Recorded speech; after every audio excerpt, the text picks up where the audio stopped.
my name is Samuel Davis. I'm not been very good at making conversations with people since I was a kid. I'm introverted and don't have many friends. I can't even manage a part-time job interview properly, so I've been helping my grandpa with his work since I was young. My grandpa's a farmer and his house and farm are close to mine. I live with my mom in a single-parent household, and because she has a weak constitution, I've been working to contribute to the family income. My grandpa once told me, "Samuel, you're doing great. It's a big help having a man around." Being pessimistic and not fitting in at school, even getting bullied by the girls, having a place where I belonged meant everything to me. When I became a middle school student, I started studying farming on my own. The stories from my grandpa are enlightening and much more interesting than schoolwork. When the time I had to decide my future, I started thinking about seriously becoming a farmer. I probably wouldn't do well even if I proceeded to high school, and since our family is poor, it would be better to start working as soon as possible.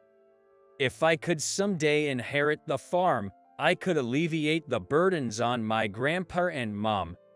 So, after graduating from middle school, I decided to work as a farmer. But one day, my grandpa said to me with a solemn expression, "You're a smart kid. You can make it as a farmer. But that's not enough. "Huh?" In the old days, you could run a business as long as your crops were good, even if you were a silent person. But now that won't cut it. Smooth talkers get all the good deals." In other words, it would be tough for an introvert like me to make good money. Indeed, if two people were selling the same quality vegetables, I'd want to buy them from the one who is more sociable. Nowadays, even farming has entered an era where it's all about networking and aggressive marketing. It's meaningless to grow delicious vegetables if you can't sell them. I need to overcome my shyness. One day, as I was having such thoughts, I received a notice for a middle school reunion. I wasn't particularly excited, but my grandpa said, "This might be a good opportunity to get over your shyness. Go give it a shot." So I decided to go. The venue for the reunion was booked out, and it was bustling with a bunch of people when I entered. I was alone, just looking around without anyone to talk to. Then, I noticed a very beautiful woman at the front. She was stunning and had a great figure. She was wearing a brown dress and that was very chic, elegant. Did we have someone like her in our class? It's been quite a while since we graduated and I don't remember her name. But she probably doesn't remember me either. As I was thinking that, I was tapped on the back. Samuel. Michelle? It was Michelle Johnson, a classmate from elementary school. In our hometown, there's no one who doesn't know her. Her father is the president of a large corporation. She's the typical president's daughter. For some reason, Michelle came and sat next to me. Then, other classmates began to gather around Michelle. All of them had grown up to be very fashionable. I felt embarrassed in my boring attire. Though I'd been trying to keep out of the conversation, Michelle suddenly raised her voice. Speaking of which, weren't you riding a tractor the other day? Duh. Yeah, I've been farming since I graduated from middle school. Really? You're a farmer right after middle school? No wonder. When you walked in, I thought you were some grandpa. Hilarious. Haha. She was loudly saying this in front of everyone intentionally, and this made me feel like all the people in this store knew about it. The others looked at me with a mix of pity and cruel expression, like they'd found some entertaining tidbit. I heard that even farmers are fashionable these days, but you're totally different, Samuel. I don't really have many clothes. I thought so. Haha. led by Michelle. Everyone laughed all together. This was typical of her. She'd been teasing and bullying me for as long as I could remember. I could understand it during our school days, but I couldn't figure out why a person like her would still target someone like me. Then, one of our female classmates spoke to her. Hey, Michelle, isn't that famous actress going to be in a commercial for your father's company? Do you get to meet her? Yeah, it's not a big deal. Amazing. Have you ever met her? She was in a magazine recently. A lively conversation began, and once again I was left out. Then Michelle said to everyone, Hey, why don't we get together for drinks again with the same group? Let's meet next month. Sounds great. Byman. Hey, Samuel, you should come too. Sure.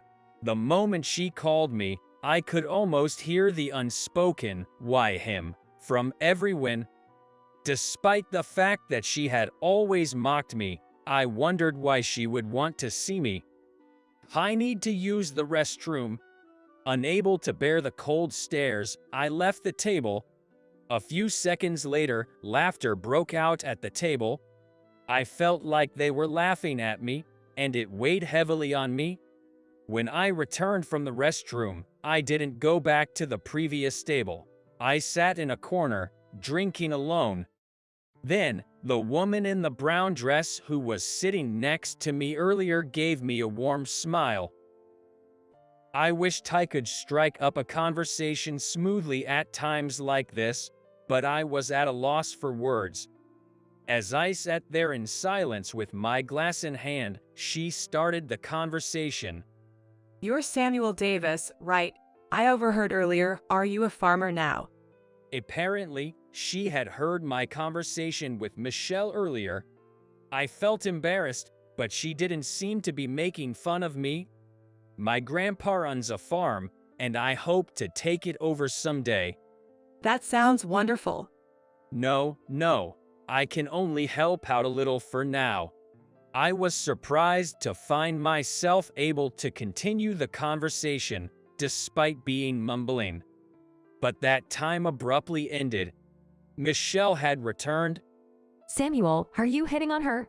Come on, farming folks can't do that. Laughter echoed throughout the store at her comment. She didn't stop there. Hey, I heard that farmers eat things like locusts. Is that real? Absolutely not. That's disgusting. Insulted, my situation kept getting worse and worse. I felt terrible for ruining the mood because of me, especially for the woman in the brown dress. She had the kindness to approach someone like me. I thought about leaving the place. Then, that woman in the brown dress said something unexpected. I've eaten locusts before. What? I've also eaten crickets. They tasted like shrimp and they were really good. What? That caused a great commotion. But maybe because she was attractive, her words seemed to have a certain sway over everyone, and the reactions started to change. I've heard about it too. Eating insects is becoming a trend, right? I've seen it on TV too, and in some places abroad, they even eat crayfish. Their opinions suddenly turned positive and started to fly around. Michelle tried to steer the conversation back, but everyone was siding with that brown dress girl, so nobody was listening to Michelle anymore. Samuel, should we get going soon? What? Suddenly, I was taken away by that woman in the brown dress. I was not sure what was happening. We walked down the night road. Why did you help me? Also, I'm sorry, I haven't even asked for your name yet. I still couldn't remember who she was. Then she said with a blush, I'm Jennifer Roberts. Do you remember me? Jennifer? Wait, that Jennifer? I was in the same class as Jennifer back in 8th grade. At that time, she wore thick glasses with a braid and looked like a serious person. She looked so different now that I was taken aback. I've always wanted to say thank you, Samuel. That's why I brought you out here. Thank me? When I asked, she told me she had been a chronic school refuser until 7th grade. When she gathered the courage to attend school in the 8th grade, she got strange looks from her classmates and they talked behind her back. I thought I really hated school. On the way home that day, I tripped and my bag spilled. I was picking up my things, feeling miserable. Then you, Samuel, who was in the same class, helped me. I certainly remember that. As I picked up the scattered school supplies, I told her, you know, vegetables don't get tasty unless they get some sunlight. I didn't understand what you meant then, but later, I realized that you were encouraging me to come to school. Yeah, that was probably the best wisdom I could use at the time. I was so happy and felt like going to school again the next day. Inspired by those words, she made an effort to get out more. Thanks to that, she managed to attend high school. Then she started to care about her appearance to get a job, and was scouted as a model after high school graduation. She appeared in a magazine and now works at an editorial production company. I don't really suit being in the spotlight. I feel more at ease when I'm behind a desk. I get it. I'm shy and have trouble dealing with people. It's a waste for a beauty like her, but I understand her feelings. Before I knew it, I was able to talk to her with an open heart. I thought I could avoid people by becoming a farmer, but it doesn't seem to be the case now. How come? When I told her the problem my grandpa pointed out, she fell into deep thought. But she soon said, Samuel, would you show me your work just once? A few days later, she really came to our farm, also brought a photographer. The collaboration of youth and farming seems to be a popular content these days, and they're apparently planning a special feature. I wasn't sure about the whole thing, but she interviewed my grandpa and me quite extensively. When the article came out, the response seemed to be more than we expected. Thanks to her writing, popularity spread like wildfire, and we started receiving interview requests from other media outlets. I was treated like a man of the hour, and thanks to that, I got used to talking to people. My grandpa praised me, saying, "You've made a good friend." In the middle of all this, an invitation came to a reunion with some of my old classmates. When I went to the bar with Jennifer, I was welcomed with a completely different attitude than before. Hey, I saw your feature, Samuel. You're doing great. Weren't you on a morning show recently? Farming looks so different and cool these days. I was admired and fussed over. It was the first time I'd been treated like this, and I was somewhat taken aback. But then, I realized Michelle, the instigator of all this, was missing. After the party, Jennifer said she wanted to go somewhere, so I followed. And there was Michelle in the bar we walked in.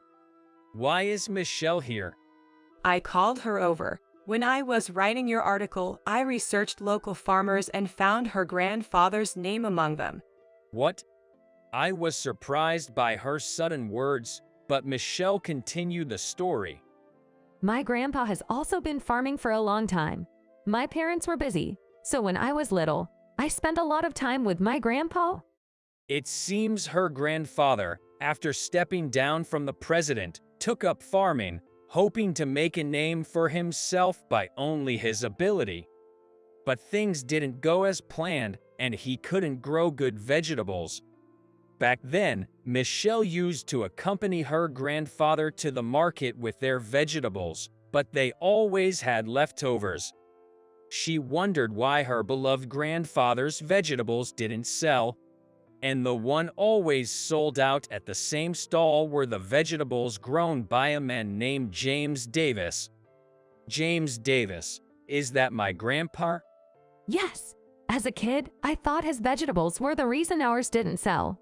Of course, my grandpa never said such a thing. But I wasn't convinced. And when I found out in middle school that you were his grandson, Samuel, I was so frustrated, I bullied you. But it turns out that wasn't the only reason. She was walking the path her parents had laid out for her.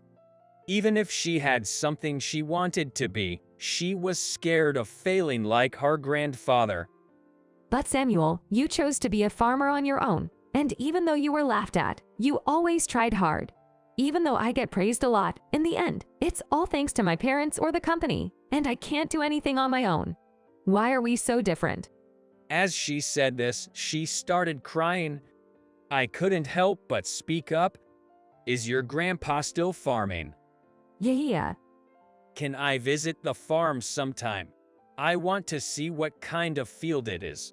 I'll bring my grandpa along. Can I join too? There might be something I can help with. Jennifer also joined. Michelle looked surprised. Why, even though I've been so mean to you? I won't deny it was tough, but maybe it's my farmer's blood. I want to see your family's vegetables anyway.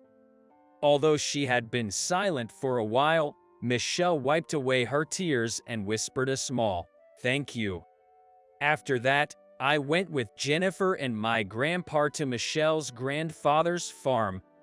Grandpa and I gave advice on soil and fertilizer, while Jennifer and Michelle thought about ways to get the word out with their local friends. Sales isn't a competition. Let's work together to boost local farming, Grandpa said, and Michelle happily agreed with a yes. Her face seemed to shine brighter than any expression before. In our teens, we were all naive and immature, often running away because we were scared of failure. But I think if you bathe in the sun, you can get enough nutrients in your heart. Then all you can do is believe in yourself and those around you and move forward. Because there will surely come a time when you will be rewarded. No matter how many years it will take, the day will come when you can cultivate a fruitful life. I believe that. Half-friend, are you sure? At a fancy restaurant, the CEO glared at me with a frown. Can't blame him. This blind date set up by my college professor, Mr. Smith, was between me, a high school grad who's an average employee, and the CEO's daughter. A pair that totally doesn't match. But the moment I entered the room, she declared, "I've chosen him." The reason she chose me is that she knows my secret. My name is Kevin Thompson. I live in New York and I'm 34. Currently working in sales at a construction company. Day in and day out, it's just commuting between home and work. I don't have friends to hang out casually with. To outsiders, my life might seem utterly dull, uninteresting, and monotonous. But for me, it's comforting. A life of solitude, free from interference, affecting no one. That's what I chose for myself. As I got home, my cell phone rang right on cue. The name displayed was terribly nostalgic. Hello? The caller was my college professor, Mr. Smith. As soon as I answered, his lethargic tone, always so vivid in my mind, began the conversation. Wanna try blind dating? What are you talking about? Are you drunk or something? Well, I might have had a drink or two. But I'm dead serious. So about the date. Wait. I haven't agreed to anything yet. Stubborn as always. It's just 2 hours of your long life ahead. 2 hours won't hurt, right? 2 hours might not hurt, but you know, right. I've decided to stay single for the rest of my life. Okay, then. Let's just grab coffee next weekend and talk then. Let's say 1 p.m. at our usual cafe. The call ended abruptly, and I dived into bed, exasperated. Mr. Smith was never the meddlesome type. In fact, he seemed the least interested in others. It was hard to believe such a person would suggest a blind date for me. Could it be someone who found out my secret and got close to Mr. Smith? I've always had the bad habit of overthinking about others. No matter how much I ponder, I can never truly guess someone's true intentions. After taking a shower, I had a sandwich I bought from a convenience store and watched some celebrities on TV, living lives opposite to mine. The room was filled with laughter. Of course, none of it was mine. I arrived at the meeting place way earlier than the scheduled time, and as always, Mr. Smith was already seated. I thought I'd be the first one here today. Too bad for you. I've been here since it opened, had some documents to work on. When a familiar waitress came to us, Mr. Smith closed his laptop. Coffee for me and a BLT sandwich, please. Can I have another cup of coffee too? The waitress nodded. This is already my 5th drink of the day, Mr. Smith said with a proud smile, though there was a calic in his hair. His thick glasses were smidged with fingerprints, and there were small lint balls on his sweater, giving him the same old plain look. I won't be attending the blind date, just so you know. You could at least ask me who she is. You're not telling me it's one of your students, right? Mr. Smith almost spat out his coffee. I met her at a conference. She's quite a beauty. Probably too good for plain old you though. Plain? Both sides feel frustrated that we have the same impression. So, who is she? Mr. Smith took a sip of his coffee and scratched his head. Clearing his throat slightly, he said, well, she has a lie, just like you. I felt a pang in my heart at the mention of the word lie. Yes, I have a certain lie about myself that I was aware of. Just because we're alike doesn't mean we're compatible. Well, you won't know unless you meet her. By the way, I haven't mentioned anything about you to her. She just said she'd meet you since it's my recommendation. People trust me, you know. Huh? So, the stage has been set for everyone except me. Still, there's no way a CEO's daughter would be interested in an employee with no title like me. Besides, her parents are bound to object to my lie late in life. Regardless, I decided to meet her in my usual suit. I had always thought that the answers to life's choices were predetermined. Mr. Smith had chosen a very upscale restaurant for the meeting. Apparently, that's where she wanted it to be. Welcome, right this way, said a graceful hostess. When I entered the room, I was left speechless by the stunning beauty seated before me. The word ephemeral perfectly described her.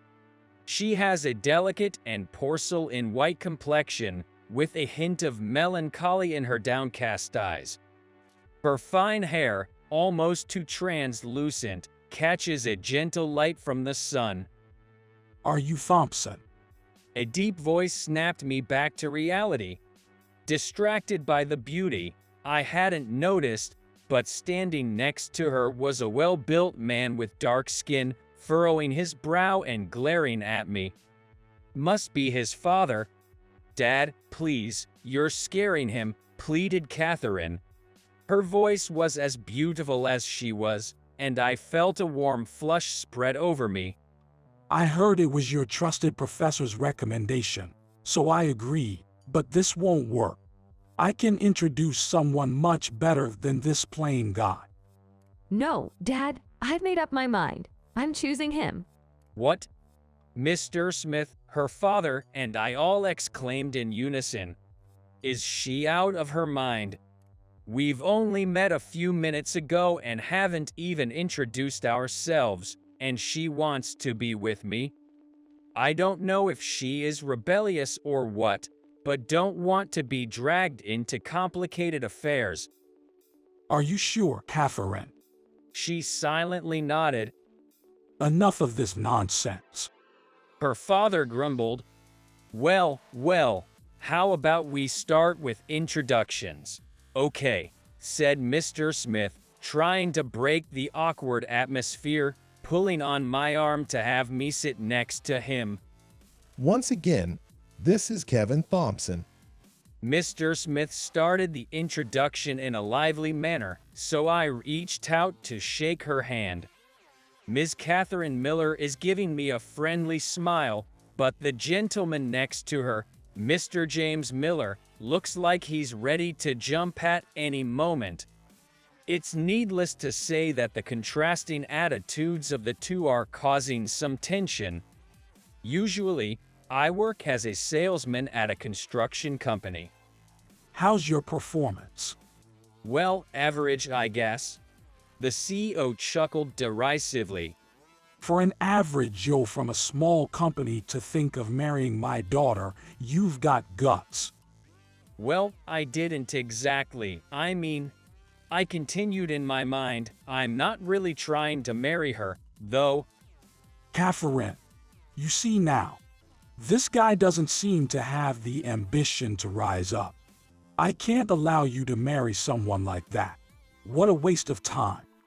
All this talk of marriage. Isn't it moving a bit fast? I thought blind dates were about starting as friends and then maybe dating. It seems like it's either all or nothing here. Haven't you noticed yet, Dad? What? Catherine let out a soft sigh and said, Your maiden name was Johnson, right? Mr. Johnson Kevin. As soon as that name was mentioned, the CEO's face turned pale. I, too, felt a mix of nostalgia and dark emotions at the sound of that old name. Johnson. You mean Kevin Johnson? Sweat trickled down the forehead of the stunned CEO. The moment I saw you, I felt warmth in my chest. I recognized traces of the past in your face. I wanted to see you again. She looked at Mr. Smith with tears in her eyes. Mr. Smith, were you aware of this? Well, I guess it's half and half. I did feel like you and him might get along when I heard your story. The CEO keeps staring at me wide-eyed as always. It feels like his mind is somewhere far off, not so much looking at a person of this world, but as if he's witnessing a deity he once believed in appearing right before him. She asked, could we talk in private for a moment? Of course, Mr. Smith replied. As soon as we left the room, she held my hand. With teary eyes, I'm so happy to see you again. I'm sorry, have we met before? Oh, right, of course. Catherine sadly let go of my hand. No matter how much I try to recall, I just can't seem to remember meeting her before. Yet, I'm certain that Catherine and I had met somewhere in the past. It's clear from the way she acts. It's a story from when I was very young. Back then, I struggled a lot. Every day I had to meet my parents' expectations or face their disappointment. But I was just an ordinary person. Though, it all came back to me when I heard her words. It was at a kindergarten. There was always this girl, dressed in high-end brands, always sulking. The teachers were always at their wits' end with her. I didn't really want to get close to her, but one day, I had trouble with a problem and ended up leaving late. As I was packing my things, she spoke from behind. We're ordinary people, but we have a hard time. I turned around and there she was, the girl I didn't like. We're not the same, you and I? I hurriedly packed and tried to leave, but she blocked my way. We're both pitiable. I was left speechless. Her words kept ringing in my ears even after I got home, turning my emotions upside down. Average. In my world, that was the worst thing to be called. I was born in a very average family. It all started with a test handed out at school. Young me solved it and submitted it. Little did I know, that would be the first step to the downfall of my life. a test I solved without much thought. A week later, the school teacher called and told me my IQ was significantly higher than other kids. Taking his words to heart, my elated parents put me in a class in the gifted program. Being the eldest of 3 siblings, the pressure was immense. But deep down, I knew the truth. I was just an average Joe, just an ordinary kid, and I wasn't even good at studying. Yet every morning would come, and with it, another day of playing the genius began. I desperately clung to that genius title, all to not let my parents down. I would even scratch the back of my hand with the tip of a pen when I was too sleepy. Being average meant I had to put in multiple times the effort to maintain my genius facade. It was tough, wasn't it? For both you and me. Talking about the past always brings tears to my eyes. My parents died in an accident during college. After that, I took my grandma's last name and decided to live my life truthfully. Thanks to Mr. Smith. You know, he's pretty laid back. Even with parents like that, their sudden death hurt. I was devastated, but then he said, "Now you're finally free from their shadow." I'm a college graduate, but I've started saying I'm a high school graduate. My life's been nothing but lies. But if I didn't, my past would. It would haunt my present. I might not have had it as rough as you, but I can relate to your feelings. I used to think, what if I wasn't me? I envied friends who came from average families and lived carefree lives. Catherine gazed at her palms. My parents showered me with love, more than I could hold in these hands. But I was a disappointing only child. I wasn't fit to be a CEO, nor was I the son my dad had hoped for. That's not true. Suddenly, the door swung open, and there stood Mr. James, his eyes bloodshot.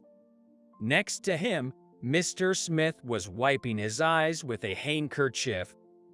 There's no way you're a failure. You're my precious daughter. You really think that? It's because you see me as a failure that you're so cautious about who I marry. That's a misunderstanding. He touched my shoulder and said with a shaky voice, "I'm sorry." On behalf of your parents, let me apologize. We thought of your lives as if they were our own. We said we wanted you to be happy, but maybe we just wanted to be happy ourselves. We validated ourselves by pushing our excessive expectations on you. We were the worst kind of parents. Dad. It felt like the ice around this father-daughter relationship had started to melt, even if just a little. If my parents were still alive, would we have eventually sat down and had such a heart-to-heart? After that, Catherine and I decided to truly get married. From then on, we stopped lying about our pasts. When I revealed that I actually had a college degree, the construction company's boss simply responded, "Is that so?" It doesn't matter if you're a high school or college graduate. I hired you because of who you are. Boss, talking openly sometimes made me think too much about others. No matter how much you think about someone's feelings, it's just an imagination in your head. 2 years later, a little girl was born to us. A cool-faced girl resembling my wife. I wonder what life she will lead. I have to keep an eye on her to make sure she doesn't get more strange men. I mumbled, and my wife laughed. My dad used to say that a lot. Becoming a parent, I began to slightly understand the expectations my parents had back then.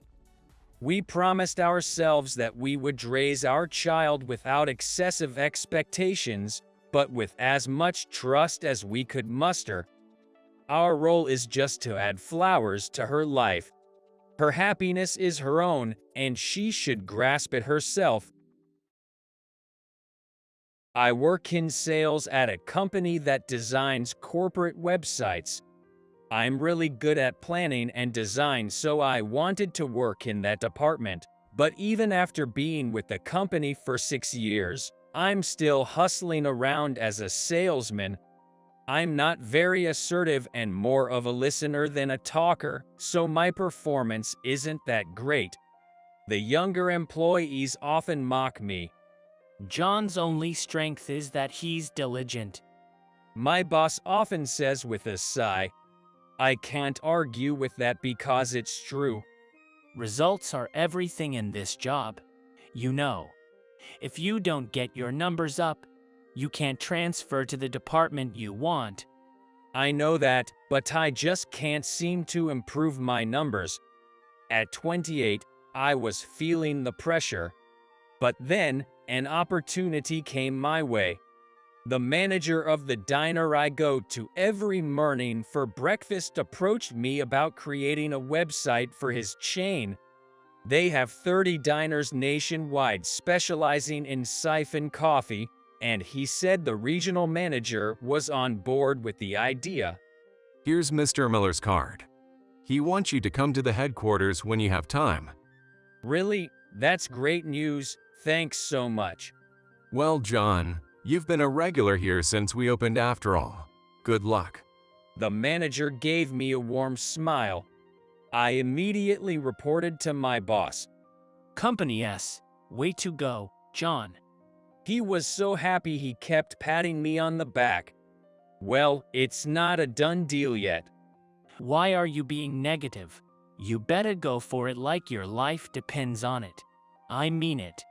His cheerful demeanor instantly shifted to a stern expression. Yes, sir, I replied and went to the company's headquarters the next day. After introducing myself at the reception, I was taken to a meeting room. Thank you for your time. I stood up, bowed slightly, and handed over my business card. Mr. Miller took my card with one hand, gave it a quick glance, and then carelessly threw it onto the table. So, what kind of websites do you make? He sat down heavily and asked me directly. I hadn't been invited to sit, so I took out my laptop and showed him some of the websites our company had developed. For businesses similar to yours, here's an example. This one's for a popular women's cafe with vibrant colors and gentle imagery. Our customers are mostly older folks, so not many of them are interested in the internet. I had to bite my tongue to keep from retorting. Then why did you ask me here? Well, I thought having a website might be a good idea in this day and age. Just design something decent and show me when it's done. All right. The entire meeting felt demoralizing. No matter what I proposed, Mr. Miller's responses were dismissive. He seemed disinterested and didn't even try to hide his annoyance. I could tell he was the type to enjoy making vendors jump through hoops. Having been in sales for 6 years, I've dealt with many people like him. The thought of future dealings with him was already making me feel depressed. Let me know when it's done, and send me the estimate too. He blurted out and quickly left the room. I stood there the whole time. As I left the meeting room with heavy footsteps, I bumped into someone at the main entrance. Oh, sorry. I quickly apologized, and the person I bumped into replied in a calm voice, "No worries, I should have been paying more attention." I looked up to see a man in his 60s. He looked at me with a brief expression of recognition. Have I met him somewhere before? That thought crossed my mind, but I didn't voice it. The man smiled and asked, "Are you here for business with this company?" "Yes, I'm here regarding a website design request." A website, that's great. May I have your business card? I handed him my card, and he examined it carefully before tucking it into his breast pocket. Thank you. Until next time. The man then walked towards the elevator hall. He was an intriguing individual, but I didn't give it much thought and stepped outside the building. My boss entrusted me with this project, and I was excited to get started. It was the kind of work I'd always wanted to do, so I took it home every night to perfect the plan. A week later, I reached out to Mr. Miller. He wanted to see it the next day and suggested a cafe behind the train station. I arrived 5 minutes ahead of our scheduled time and saw Mr. Miller already sitting there with a coffee, engrossed in his smartphone. "I'm sorry for the wait." No problem at all. Sit down. Want a coffee? "Yes, please." He signaled the waitress and ordered a hot coffee for me. He seemed to be in an unusually good mood today. "Without further ado, here's the proposal, and this is the estimated cost." Aha! Mr. Miller glanced at the documents. However, he quickly handed them back. Looks good to me. Is there anything you'd like to add or change?" No, unless you want to redo the whole thing? "No, but..." Before I could say more, our coffees arrived. I had put a lot of thought into this proposal. Of course, I was confident in it. But could he really make a decision in just the 5 minutes before our coffee arrived? Had he even read through it all? So, what's in it for me? He asked with a sly look. What does he mean? This project wouldn't exist without me, right? Yes, that's correct. I heard about it from the store manager. It was my idea to give it a go, right? Of course, I'm truly grateful. Then show it. Prove it to me. What do you mean? I genuinely didn't understand, so I asked him. Mr. Miller clicked his tongue in annoyance. You're John, right? You're pretty slow. I'm surprised you're in sales. I'm sorry. You know, business is all about a win-win, right? What Mr. Miller then shared was utterly despicable. In essence, he wanted to inflate the estimate and pocket the difference. A silent anger started to build up inside me. You can't seriously expect me to do that, can you? Ha, well then, guess we're not doing business. Mr. Miller's smug grin infuriated me. But I knew if I reacted violently, it'd be game over. I clenched my fist and endured. I remembered the cafe manager telling me, hang in there. I was so happy with my first assigned project and worked late every night wanting to do a good job. All of it felt so hollow and painful. If those are the terms, I'll have to decline the offer. Upon hearing that, Mr. Miller's face changed. You being a manager just proves Company S isn't all that. Excuse me. As I was about to get up, Mr. Miller yelled, "How dare you?" and splashed his half-finished iced coffee all over me, soaking me from head to chest. Other customers looked on in shock. Just then, a man sitting behind Mr. Miller stood up and came to his side. To everyone's surprise, the man quietly poured his iced tea all over Mr. Miller's head. Mr. Miller looked up in shock, his face turning pale. Boss. The man who was addressed as the boss looked at me. It was the same guy I'd bumped into at Company S's headquarters. I'm truly sorry for my employees' rude behavior. The boss deeply bowed to me. Stunned, I just nodded. Miller, I'm ashamed to have employed someone like you. Cold anger permeates the quiet voice. Mr. Miller, with tears in his eyes, tried to say something but was sharply interrupted by the boss. Shut up. I'll decide your punishment later. Now get out of my sight. Mr. Miller, on the verge of tears, tried to retort, but gave up and quickly ran off from the cafe. The boss, now introducing himself as Mr. Smith, suggested I change into some spare clothes he had and asked if I could accompany him to the headquarters. As soon as he said that, the boss pulled my arm. As he did, I was picked up by the president's car parked outside and led to the president's office at the head office. I'm sorry for only having my spare clothes. I'll get you a new one later. No, not at all, thank you. I was overwhelmed with regret when I was handed a high-end shirt that I could see. Sitting face to face, Mr. Smith began to speak. I had heard rumors about Miller, and today, seeing it firsthand, I was overwhelmed with shame. Why were you at that cafe? Some coworkers mentioned Miller would usually meet up there for kickbacks. I knew he had a meeting with you today, so I got there early and waited incognito. I see. Looking at his distressed face, I had a strange sense of familiarity. It felt as though I had met him somewhere before. Thanks to your refusal, I was saved. This is the second time you've helped me out. Second time. We've met before. Don't you remember? When asked, I frantically searched my memories. Then, a particular memory stood out. Could it be at the bar? Yes. Do you remember now?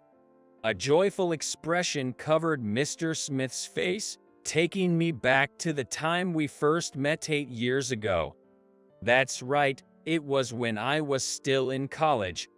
I was having drinks with a friend at an inexpensive bar. At the bar counter, Mr. Smith was seated next to me, drinking alone. He was talking to the bartender, ranting about something, and I couldn't help but eavesdrop.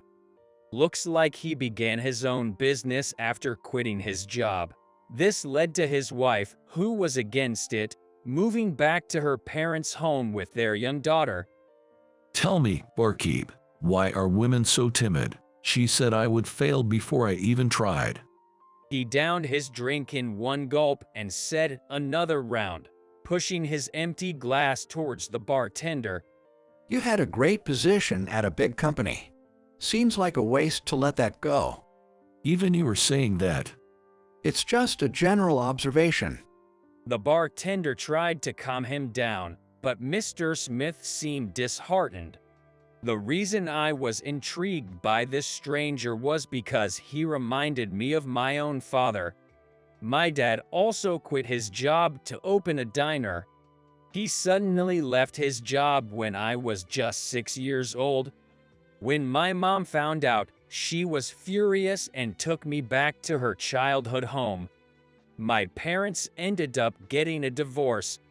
Now, my dad's diner is a popular spot in the local area. I still meet my dad occasionally, but my mom has refused to see him.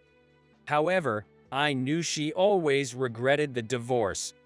Mr. Smith's life mirrored my father's. That's why I was so drawn into his story. After a couple more hours, Mr. Smith got really drunk and passed out on the bar counter. I told my friend to go on ahead and waited for Mr. Smith to wake up. As the bartender started closing, I tried to wake him. When I tried to wake him up, he sleepily opened his eyes. He muttered something and slowly opened his eyes, looking disoriented. "Excuse me, can I still place an order?" I asked the bartender and ordered a rice porridge. In a few minutes, a steaming bowl was placed in front of me. The tantalizing aroma stirred my hunger after all the drinking. I served some into a bowl and gently placed it in front of Mr. Smith. "Here, have some. Let's eat together." Huh? He looked puzzled. This young man waited for you to wake up. The bartender chimed in. Mr. Smith repeatedly thanked me, bowing his head. "Come on, let's eat." We both ate the rice porridge in silence. It was so comforting after all the drinking. Thank you, that was really kind. He said with gratitude. but why do you do all this for me? I shared the story about my dad. Tears welled up in Mr. Smith's eyes as he listened. I might be overstepping, but please go back to your wife. I don't want her to have regrets like my mother. Tears ran down his cheeks, and he nodded in agreement. I've never forgotten the taste of that porridge and your kindness. Thanks to you, I live happily surrounded by my wife and daughter. If it wasn't for you, I wouldn't be here today. Mr. Smith, now the CEO, stood up and deeply bowed his head. This unbelievable reunion left me in awe, staring at Mr. Smith. After that, Mr. Miller was let go. I was asked by Mr. Smith to work on Company S's website design. The final product was well received and got positive feedback from customers. Thanks to Mr. Smith's recommendations, I received numerous offers from various restaurants. I finally transitioned from sales to planning, doing the job I always wanted to do with great enthusiasm. One bowl of rice porridge connected me and Mr. Smith. Grateful for the miraculous bond and encounter, I live every day to the fullest. Right now, I'm in Hawaii on a company trip for the travel agency I work for, which is also a preliminary survey for a new tour we're planning. When you think of Hawaii, you think of its clear, beautiful oceans and its unique culture, nightlife, and so on. However, if you venture out to the smaller islands in addition to the main island, it makes for a longer itinerary.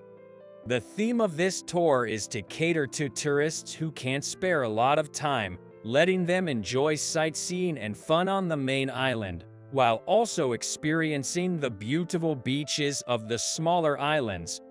From the mainland, it's a 90-minute drive across a submerged roadway. The beach we're targeting isn't frequently mentioned in travel guidebooks, but it's a hidden gem known only to those in the know, with its clear waters and sprawling white sand. Next to the beach is a paid parking lot. The nearby facility provides light meals, bathrooms, and showers, ensuring that our tourists won't feel inconvenienced. What do you think? Nice place, isn't it? Mr. Johnson, the division manager, asked us with a confident look. The idea for this tour was Mr. Johnson's proposal. He studied tourism at a prestigious university and, during his time there, acquired a comprehensive travel service manager certification. He's an elite who joined our planning division as if he owned the place. Yay, it's great. Limited number of tourists and the fact that it's feasible as a day trip from the main island is a huge plus. The CEO responded, nodding in satisfaction. At that moment, it felt like Mr. Johnson's further promotion was assured. On the other hand, I started working right after high school, and climbing the corporate ladder seems unlikely for me. I've spent years as a regular employee in the reservations department, working as a receptionist. Younger colleagues rented snorkeling gear to swim, lazily drifted in the sea on floaties, or played beach volleyball. The older employees lounged on the sand, enjoying beers while discussing work, golf, and their nights out at local bars. Hey, David, aren't you going for a swim? Ms. Davis, who also works in reception, asked me. She's the same age as me, but since she graduated from college, she's technically less experienced than I am. She's a beauty with a kind disposition and never looks down on me for just having a high school education. She always greets me with a smile and respects me. I often think how amazing it would be if she were my girlfriend, but I'm fully aware she's out of my league.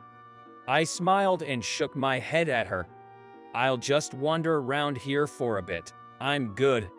It's not that I can't swim, but I didn't feel like swimming. I once got a sports scholarship for swimming to a private college.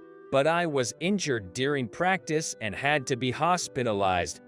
My physical therapy didn't go as planned, and I took a long break from the swim team, missing the nationals. Finding out that a teammate with worse records than mine won first place was something I still couldn't forget.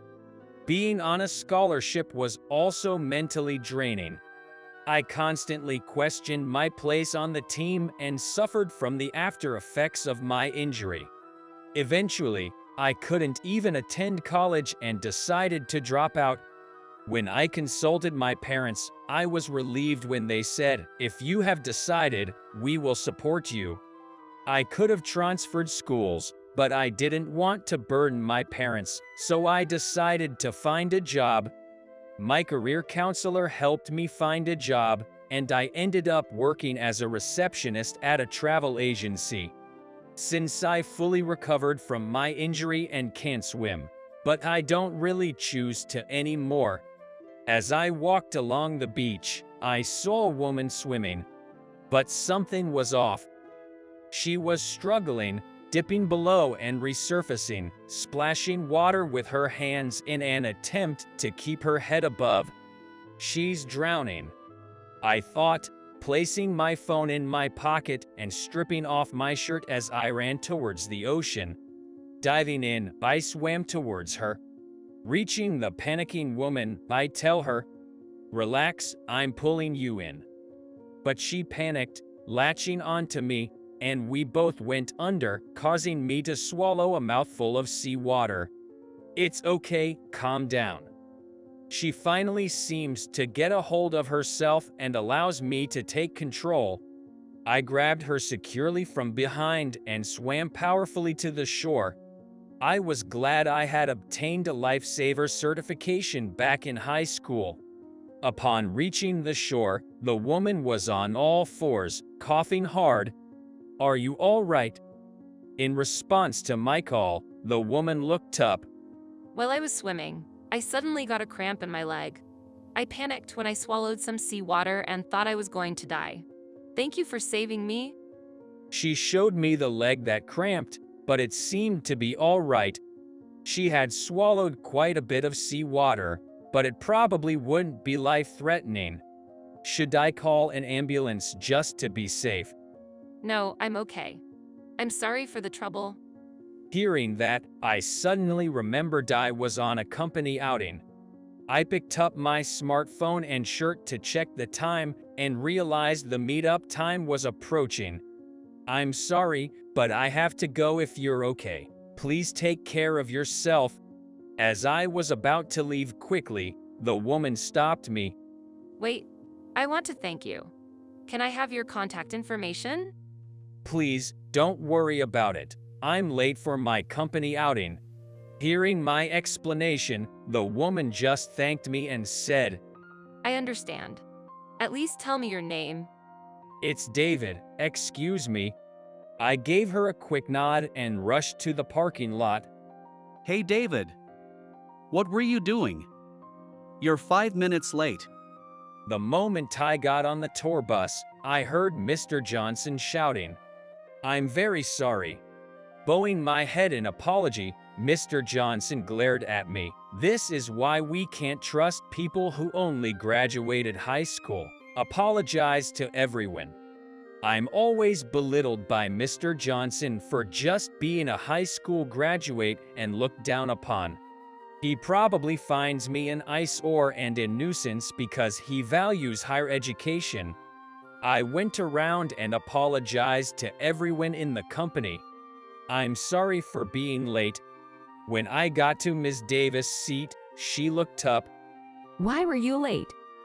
When I told her I was late because I rescued a drowning woman on the beach, Ms. Davis raised her voice. What? If you were late because you saved someone, you shouldn't be blamed. Why didn't you tell us? Well, being late is still being late. Before I could finish, Ms. Davis told my story loudly to all the employees. Suddenly, comments like, "Is that true? You should have told us. Saving a life is amazing," rose from around me, and I instantly went from being a troublemaker to a hero. Mr. Johnson watched with a displeased face. A few days later, while I was at the reception desk, a woman holding a number ticket waved to me, "Thank you so much for the other day." Thinking she was a customer I'd helped before, she added, "I'm the one you saved from drowning in the waters of Hawaii." I was taken aback, as she looked different with makeup, neatly styled hair, and dressed well. "I only mentioned my name. How did you know I work here?" I was genuinely surprised, having thought our encounter was just a one-time event. When I heard you were there on a company trip, I asked the local store clerk which company had been there. I recalled Mr. Johnson mentioning talking to the store clerk about organizing the tour. My name is Rebecca Smith from Inspired Travels. Actually, I was also there that day for a scouting trip for a new tour package. She handed me her business card. Inspired Travels is a rival of our Elite Travels. They always have higher customer ratings, more repeat customers, and major corporate clients. Ms. Smith brought a box of sweets, which I initially declined but accepted due to her insistence. Since it was too much for just me, I decided to share it with my colleagues. "Here, enjoy these, everyone." Oh, thank you. Is this from a customer? When I give it to Ms. Davis, she asks. I explained to Ms. Davis that it was from the woman I'd saved in Hawaii. Her name is Rebecca Smith, and she works at Inspired Travels.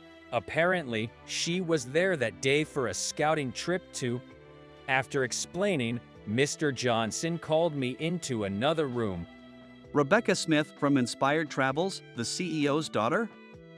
Helping the daughter of a rival company, what the heck were you thinking? I was dumbfounded. Wait a minute. Just because she's the daughter of a rival company's CEO doesn't mean I could just let her drown at the beach. That's why you'll never get ahead. It's a competitive world out here. If you hadn't saved that girl, their tour would have been canceled, and our company would have had an exclusive one. I was terrified to realize the extent to which Mr. Johnson wanted to bring down the rival company. Mr. Johnson told me he'd recommend to the CEO that I be transferred. When I told my colleagues about it, Ms. Davis reassured me, "Don't worry, David, you saved someone's life.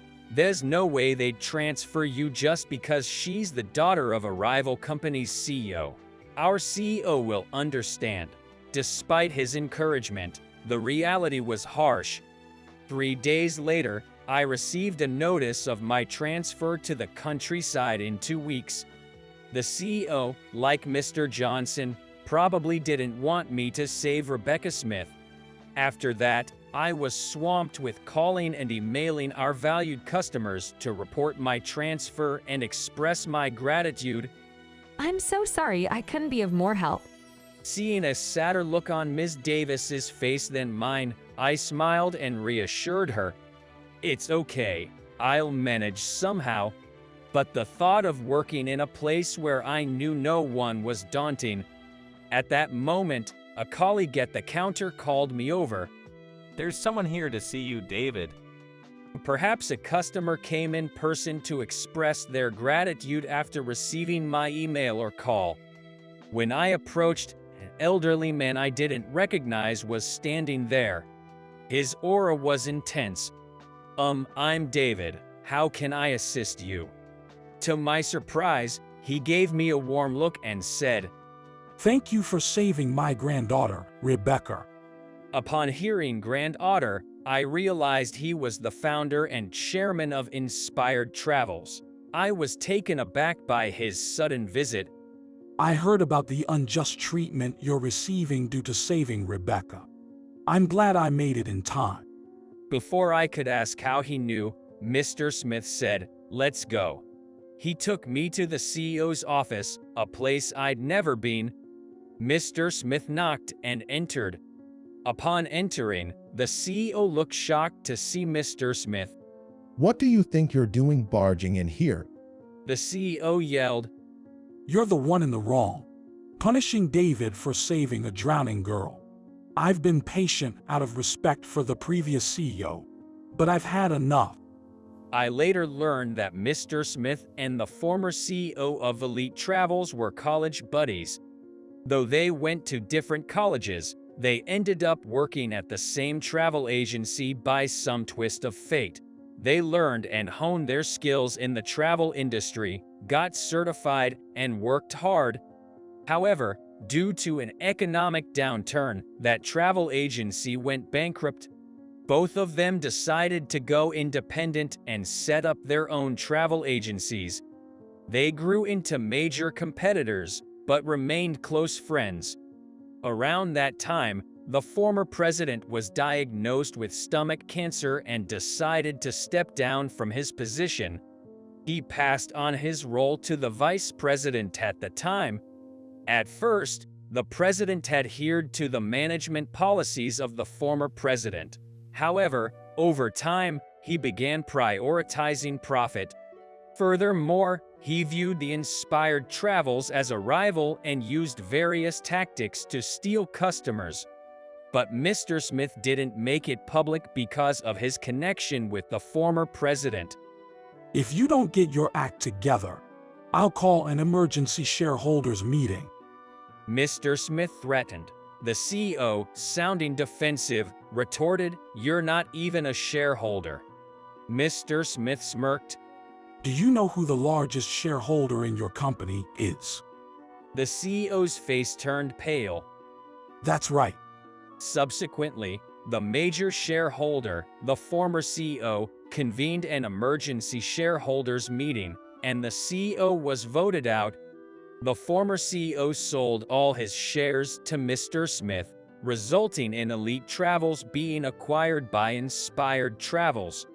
Although acquired, the staff continued working as before, but with improved working conditions and better benefits.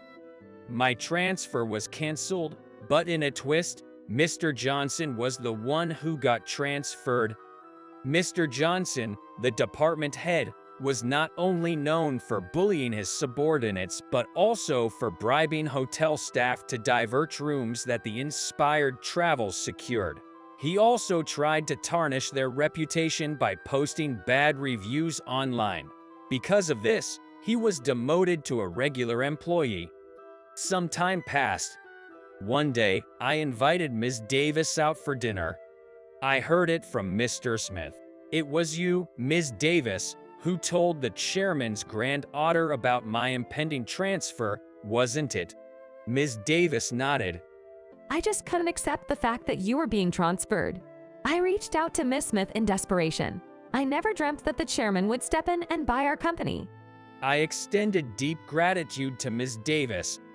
Thank you so much. If it weren't for you, I'd have been transferred by now. I just really didn't want you to leave.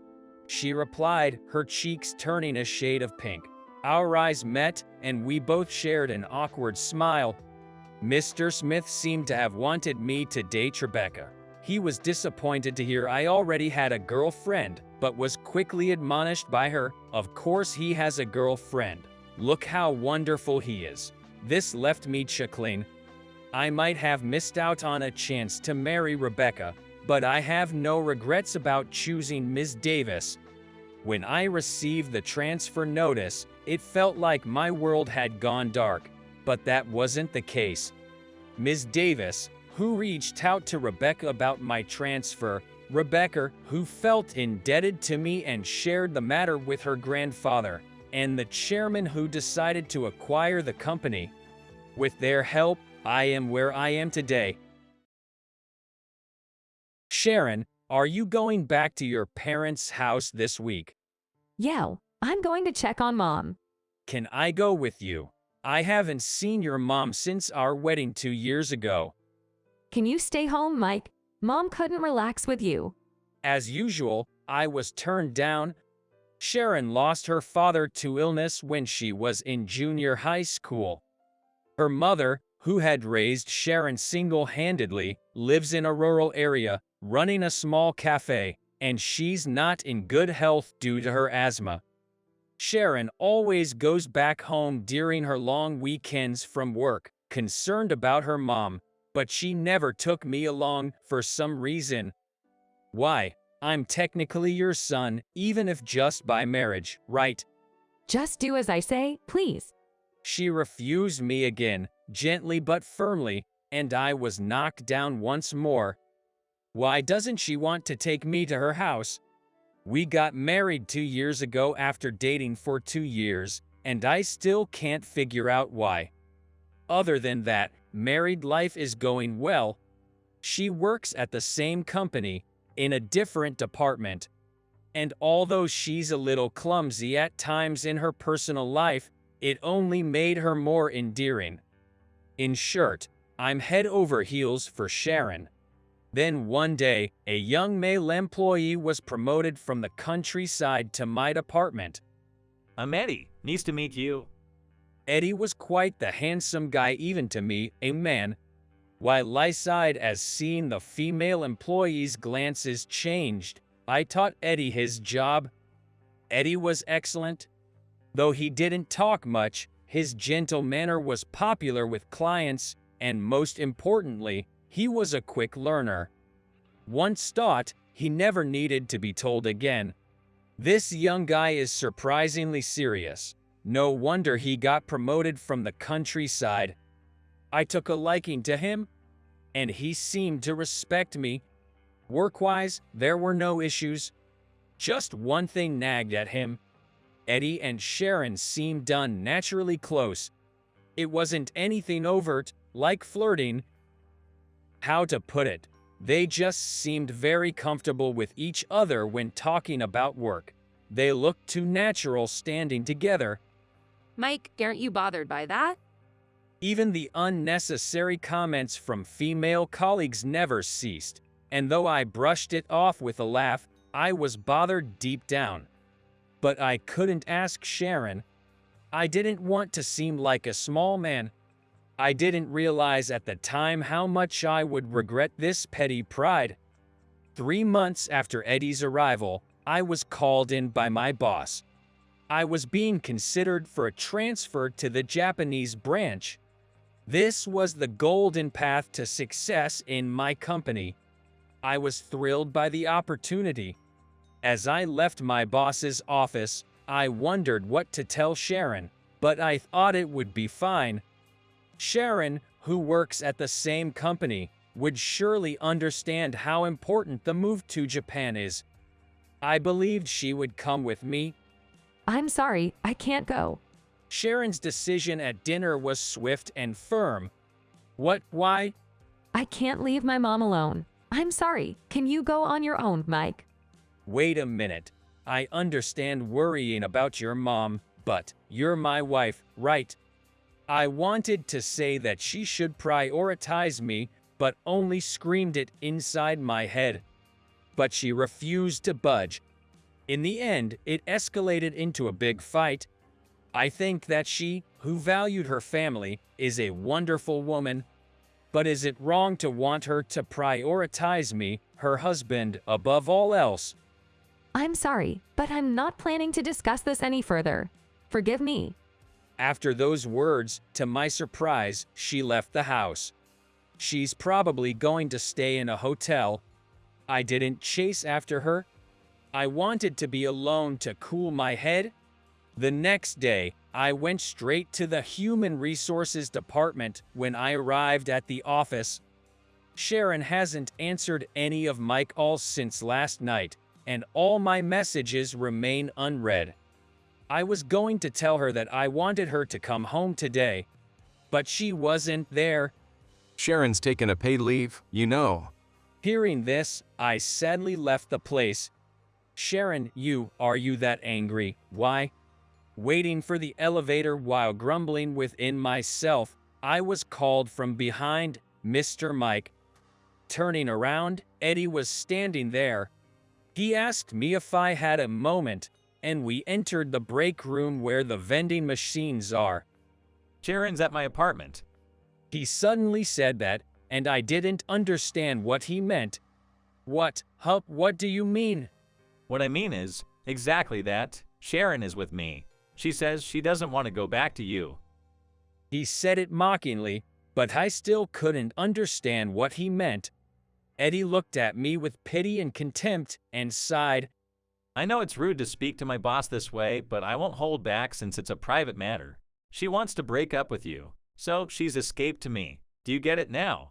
There's no way to understand. I felt the blood rush to my head. So, you guys are a thing. Please stop using vulgar language. She is the most important thing in the world to me.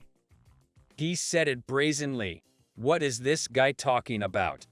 You're my boss, Mr. Mike, so I thought I'd keep it a secret, but since you're going to Japan, Sharon said it's okay to tell.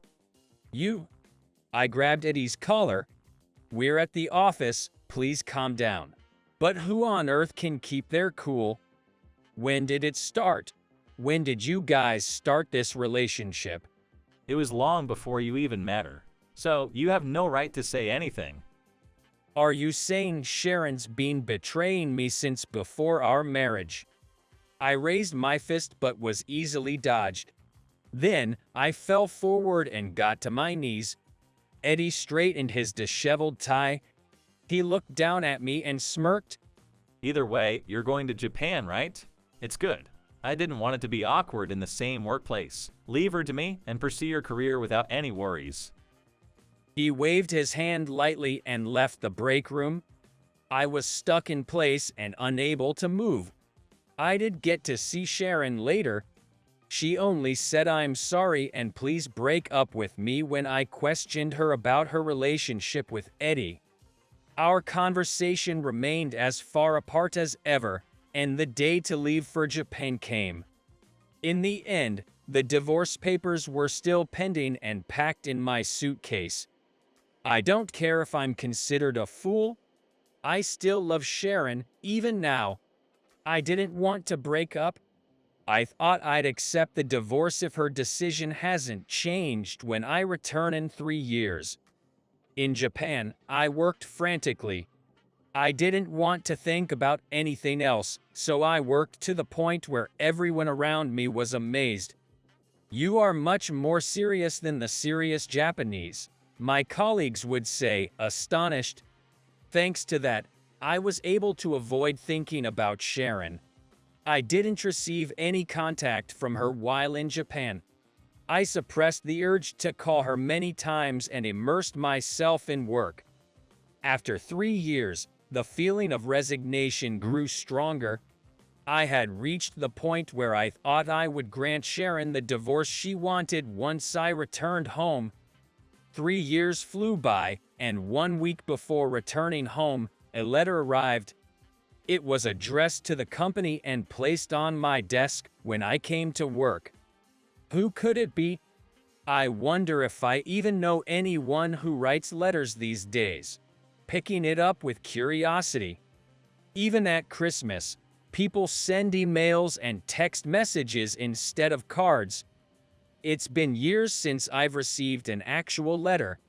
The sender's name is not written on it. When I open the envelope, there are several sheets of paper inside. To Mike, I hope you are well. It's Sharon's mother. What? I can't help but scream. People around me stare at me, puzzled. I hurry into an empty conference room. I unfold the paper with trembling hands and start reading. What was written there was a shocking truth and deep words of apology.